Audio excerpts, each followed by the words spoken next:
The U.S. and Ukraine are reportedly making significant progress on Trump's peace plan to end the war with Russia, with a possible Zelensky visit to Washington this week to finalize the details. Secretary of State Marco Rubio called the talks very substantial.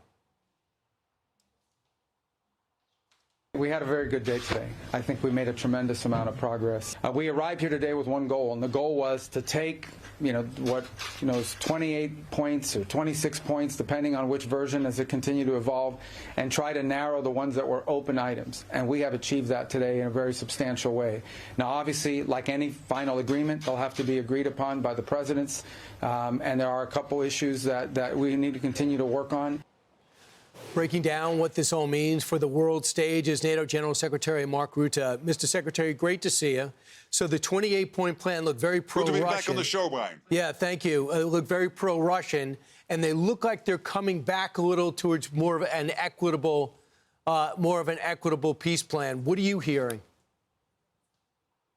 Well, let me say that what I've seen over the last 10 months, that the President, Trump, and his team, so the Rubio and, of course, Hexet and Witkoff, they are all really working extremely hard to get this war solved. And it is good that there is a plan on the table, which was discussed, as you know, yesterday in Geneva. And it was a very successful meeting between Ukraine and the US side, and they will take it forward. The plan had to be worked through, and some elements had to be changed.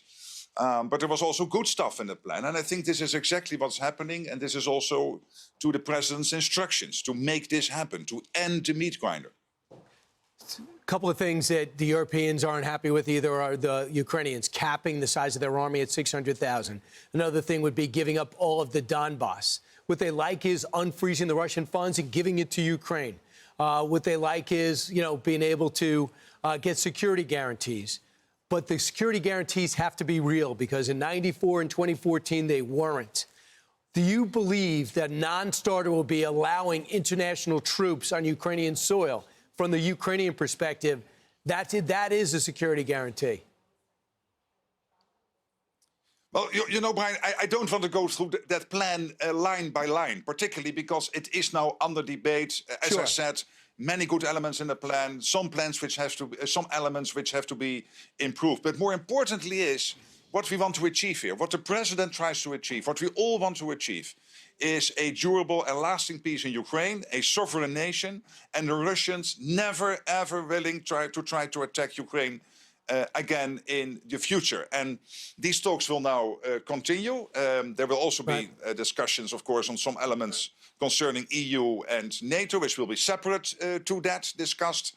So I think it was, all in all, was a very good outcome under Secretary Rubio's leadership yesterday. Mr. Secretary, the key is those 28 terms were out there. The Russia had an envoy sign off on it. Is there any indication the Russians are flexible? Because they are not in Geneva right now.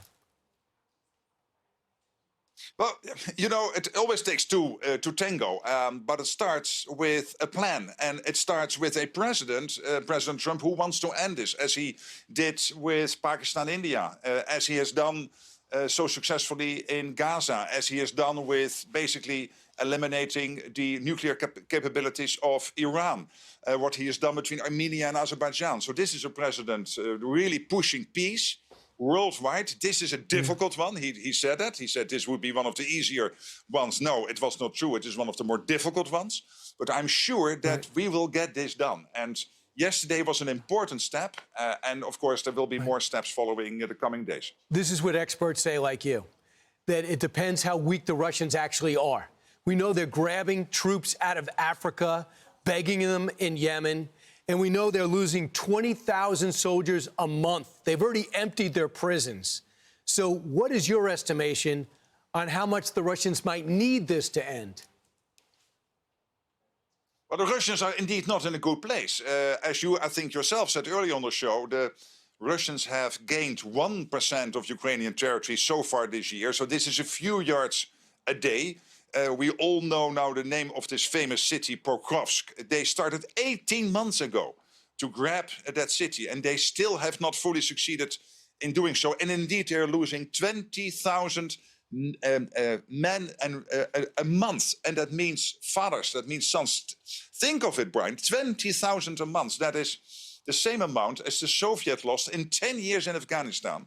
They are now losing in 1 month in Ukraine, and then Putin having to increase now his taxes. And I know as a politician, you only do that if there is absolutely no alternative left. So him doing this, which is a very unpopular measure, means that they are not in a good place. But in the end, we cannot wait him out. We have to solve this. And this is exactly what the president tries to do. Gets this ended because it's important. We have to stop the killing. Right. And you also, if we don't end this the right way, we'll just be postponing the next battle.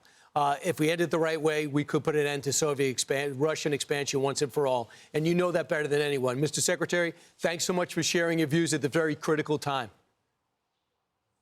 Thank you so much.